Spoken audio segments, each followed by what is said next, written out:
एक शेर याद आ रहा है कि अभी भी फिजा में खुशबू घोल जाते हैं। अभी कुछ लोग ईमानदार हैं जो ईमानदारी से बोल जाते हैं। ऐसा ही एक ईमानदार शख्स से आज पाला पड़ा न्यूज़ 11 भारत का। एक बार विधायक बन जाइए, जिंदगी भर पेंशन मिलेगा। अगर आप सांसद बन गए तो दो पेंशन का लाभ मिलेगा। लेकिन बात कर्मचारियों के पेंशन की हो तो सरकार की जेब पर भारी पड़ने लगता है। एक देश एक पेंशन नीति की मांग को लेकर ऐसे ही एक ईमानदार पूर्व विधायक बहादुर उरांव भूख हड़ताल करेंगे। आप समझिए कि वो विधायकों और सांसदों के पेंशन को रोकने की बात कह रहे हैं। क्यों? उनका कहना है कि अगर पेंशन मिले तो सबको मिले, वरना किसी को नहीं मिले। आखिर ऐसा कौन है जो अपने ही पैर पर कुल्हाड़ी मारता है? देखिए रिपोर्ट। एक चुनाव, एक देश, एक कानून और एक देश एक पेंशन नीति भी होनी चाहिए। कर्मचारियों के लिए पेंशन नीति कुछ, विधायकों और सांसदों के लिए कुछ। दरअसल चक्रधरपुर से जेएमएम के पूर्व विधायक बहादुर उरांव एक देश एक पेंशन नीति के तरफदार हैं। वो कहते हैं कि 2004 के बाद आने वाली वैकेंसी में पेंशन को खत्म कर देने का फैसला सही नहीं है। अगर पेंशन खत्म करना है तो विधायकों और सांसदों का भी खत्म होना चाहिए। एक देश एक पेंशन नीति को लेकर बहादुर उरांव जल्द ही भूख हड़ताल पर बैठने का इरादा रखते हैं। आदमी दिन भर काम करेगा और महीना में 6,000 उठाएगा और हम 50,000 से लेके 1 लाख रुपए उठाएंगे तो ये तो बिल्कुल गलत है। कम होना चाहिए एक। और दूसरी बात, पेंशन मिलना तो सबको मिलना चाहिए। 2004 में जितने नए अभी आए हैं, पुराने आए हैं, वो 2004 के बाद पेंशन नहीं पाएगा। जब वो पेंशन नहीं पाएगा तो फिर हम एमएलए MP और मंत्री और वो सब प्रधानमंत्री ये सब क्यों लेंगे भाई? सबको बंद होना चाहिए और नहीं तो सबको दीजिए।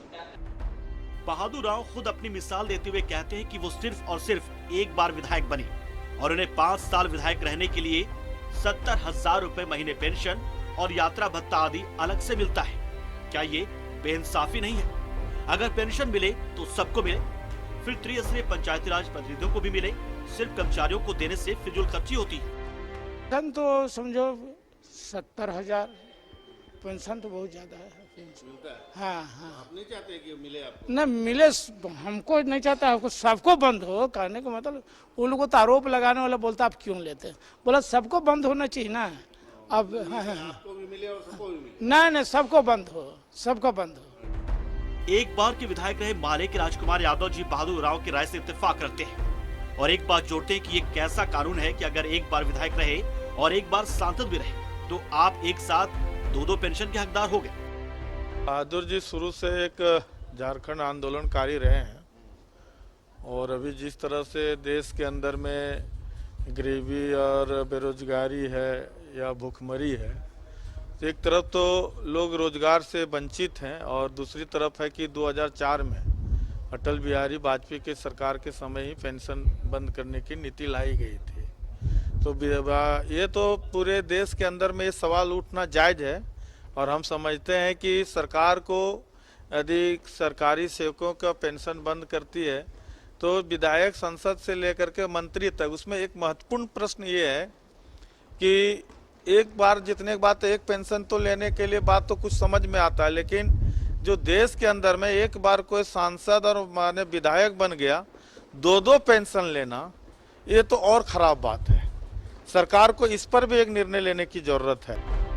पेंशन खत्म किए जाने की नीति के खिलाफ पहले से ही मजदूर संगठन, बैंक यूनियन के लोग आंदोलनरत हैं। ऐसे में चक्रधरपुर के पूर्व विधायक बहादुर उरांव अगर संसद के सामने धरने पर बैठते हैं तो विसंगतियों से भरी पेंशन नीति के खिलाफ आवाज बुलंद करने वालों को एक नई ताकत मिलेगी। ये बात तो पूर्व विधायक बहादुर उरांव भी बखूबी जानते हैं कि अकेला चना भाड़ नहीं फोड़ सकता, लेकिन बहादुर उरांव की बात में तो दम है।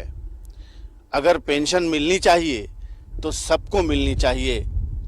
सिर्फ विधायक को ही क्यों, सिर्फ एक बार के सांसद को ही क्यों, त्रिस्तरीय पंचायती चुनाव में भी चुनाव जीतने वालों को तब पेंशन मिलनी चाहिए। कैमरामैन अरविंद के साथ मैं शहनवाज अख्तर, न्यूज़ 11 भारत, रांची।